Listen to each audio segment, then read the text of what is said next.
personal observation, ang dami-dami na nga talagang mga negosyo na kailangan talaga ng delivery, right? The extremes of who would have thought, pati halaman, pinapadeliver. So, at least with pahatid.ph, we have a pretty diverse list of clienteles.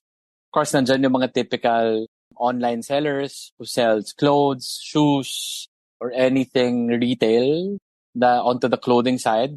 Pre-pandemic, ang dami ding market that we have tapped who were selling essential items. Back in the day, face masks, the fancy ones or the basic ones, the medical goods, alcohol spray bottles, daming volume noon time na yon. We were focusing on the niche markets. I mean, I didn't ambition to like compete with the Grabs and the Lala Moves. I mean, who am I to compete? They have billions of pesos. I don't have even a million. Pero to my point, my goal was just to get a slice of the pie and we're pretty happy.